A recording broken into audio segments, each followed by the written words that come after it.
I'm wondering, for you, being this cute little boy that everybody adored and everybody who comes up to you, they're, you know, pulling your cheeks and how cute, and this child prodigy, really, how adolescence affected you? Because I call, you know, adolescence going through that duck stage where everything's awkward, you know? And I'm wondering if when you started to go through adolescence, having been, you know, this child superstar, did that have was that a particularly difficult time for you? Very, very, very difficult. Really? Yes. Yes. Because I think every child star suffers through this period because you're not the cute and charming child that you were, and you start to grow. And they want to keep you young forever and little forever. Who's they? The public. And, you know, nature takes its course. And it does. And I had pimples so badly, and it made me so shy. I used to not look at myself. I'd wash my face in the dark. I wouldn't want to look in the mirror. Really? And my father teased me, and I just hated it. I cried every day because of it. Your father would tease you about your pimples? He would tell me I'm ugly. Your father would say Yes, that? he would. Sorry, Joseph. Yeah. What's your relationship like with him? I love my father, but I don't know him. Are you angry with him for doing that? I think that's pretty cruel, actually. Am I angry with him? Because adolescence is hard enough without a parent telling you that you're ugly. Yeah, it's very difficult. Am I angry with him? Sometimes I do get angry, yes. I don't know him the way I'd like to know him. My mother's wonderful. To me, she's perfection. I just wish I could understand my father.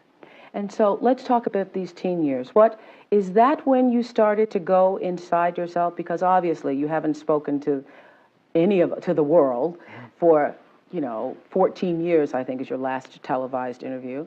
So you went inside, you became a recluse, and that was on purpose. Was it to protect yourself? I felt that there wasn't anything important for me to say. And those were very sad, sad years for me. And why so sad? Because on stage we see you performing, you're getting your Grammys.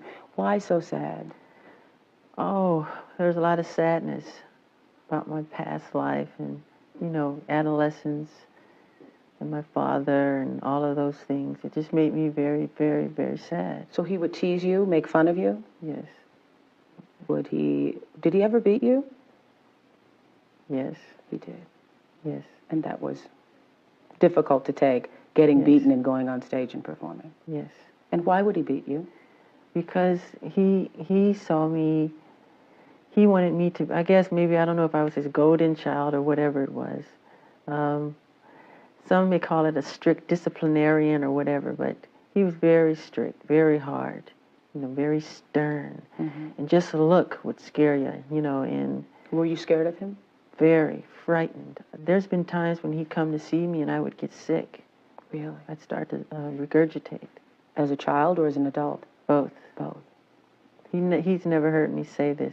I'm sorry. Please don't be mad at me. Well, I mean, I suppose that everybody has to take responsibility for what they've done in life. And your father is one of those people who also has to take responsibility. But I do love him. Yes, I understand. And I am forgiving. Yes. You know, I don't go around. But can you really forgive? I say this on my show all the time. Can you really forgive if you haven't gotten angry? If you haven't dealt with how you really feel? I don't know if you can go from having been abused to forgiveness. I do forgive. There's so much garbage and so much trash that's written about me that is so untrue. They're complete lies. And those are some of the things I want to talk about. The press has made up so much god-awful, horrifying stories that are completely appalling. I know. Completely appalling. And so far from the truth. And it's made me to realize the more often a person tell a lie, the more times you hear a lie, I mean, you begin to believe it. If it's told often enough, you start to believe it. And it's appalling the things that have been said about me, and they're completely false. There are so many. I normally don't write questions down, but there are so many. I didn't want to forget them. First of all, I have been in this house getting lit and getting prepared for this, and I've been all over the house upstairs when you weren't looking looking for that oxygen chamber. I cannot find the oxygen chamber anywhere in the house. That story is so crazy. I mean, it's one of those tabloid things.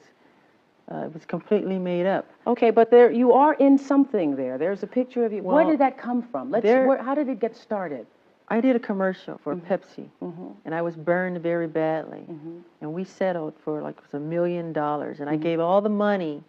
We built this place called the Michael Jackson Burn Center, and that's a piece of technology that's used for burn victims, right? So I'm looking at the piece of technology, I'm touching it, feeling it, and decide to just go inside of it, just to hammer around. Somebody takes a picture. When they process the picture, the person who processes the picture say, "Oh, Michael Jackson, he made a copy." These pictures went all over the world with this lie attached to it. It's a complete lie. Why do people buy these papers and it's not the truth? And I'm here to say, you know, do not judge a person. Do not pass judgment on anyone unless you have talked to them one-on-one. I don't care what the story is.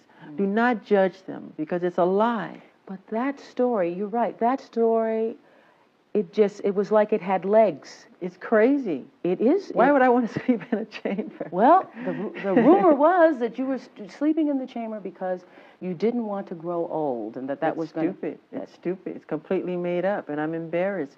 I'm willing to forgive the press and forgive anybody. You know, I was taught to love and to forgive, which I do have in my heart. But please, don't believe these crazy, horrifying Okay, let's go down the list. Did you buy the Elephant Man's bones? No, were you trying to get them? That's another stupid story. I love the story of the Elephant Man. It reminds me of me a lot. You know, I could relate to it. It made me cry because I saw myself in the story. But no, I never asked for the Elephant Man. Where am I going to put some bones? I don't know. And why would I want a pair of bones? I don't know. So where did that come from? Someone makes it up and everybody believes it. If you hear a lie often enough, you start to believe it. Yes, and people make money selling tabloids. All right. Just recently there was a story, and I know one of your attorneys held a news conference. There was a story about you wanting to have a little white boy play you in a Pepsi commercial. That is so stupid. That's the most ridiculous, horrifying story I've ever heard. It's crazy. I mean, why? Number one, it's my face as a child in the commercial. Me when I was little. Why would I want a white child to play me? I'm a black American. I'm proud to be a black American. I am proud of my race. I am proud of who I am. I have a lot of pride in who I am and dignity. That's like you wanting an Oriental person to play you as a child. Does that make sense? No.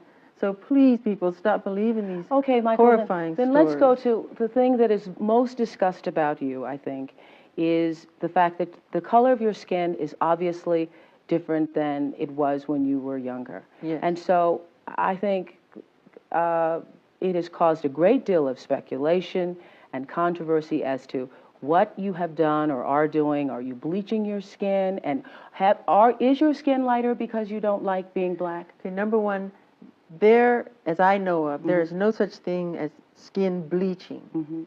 I have never seen it. I don't know what it is. Well, they used to have those products growing up. I used to hear, always use bleach and glow, but you'd have to have about 300,000 gallons. Okay, number one, this is the situation. I have a skin disorder that destroys the pigmentation of the skin. It's something that I cannot help.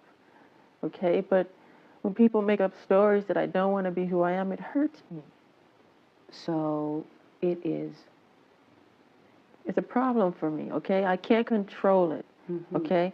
But what about all the millions of people? Let's reverse it. Okay. What about all the millions of people who sit out in the sun to become darker, to become other than what they are? Nobody says nothing about that. So when did this start? When did the color of your skin start to change? Oh boy, sometime after Thriller.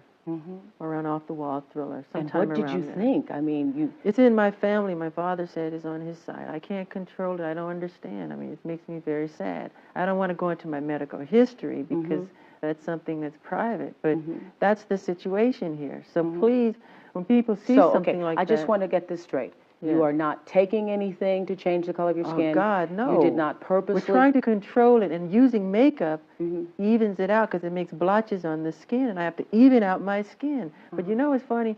Why is that so important? You know, that's not important to me. I'm a great fan of art. I love Michelangelo.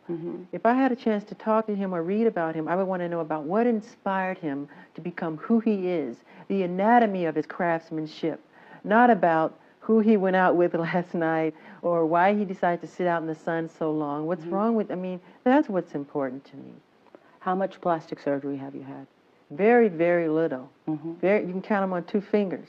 I mean, let's say this. If you want to know about those things, all of the nosy people in the world, But read once my we book. say it, we don't have to say it anymore. Read my book, Moonwalker. It's in my book. Uh-huh. You know, let's just put it this way. If all the people in Hollywood who have had plastic surgery, if they went on vacation, there wouldn't be a person left in town. I think you might be right. I think I am right. I mean, be empty. So did you start having plastic surgery because of those teen years, because of not liking the way you look? No, not really. Not really? No, it's only 2 things. Get my book. It's no big deal. Okay. You don't want to tell me what it is? You had your nose done, obviously. Yeah, but so did a lot of people that I know. Yeah. And so when you hear all these things about you, and there have been more than we are I've even never had my cheekbones done, never had my eyes done, never had my lips done and all this stuff. They just go too far. I mean, it's crazy. But this is something that happens like every day with other people. Are you pleased now with the way you look? I'm never pleased with anything. I'm a perfectionist. Yeah. It's part of who I am. And so when you look in the mirror now and the image that looks back at you, are there days when you say, well, I kind of like this, or I like my hair today, or I'm never I think pleased I'm with pretty myself. cute today? I'm pretty cute today.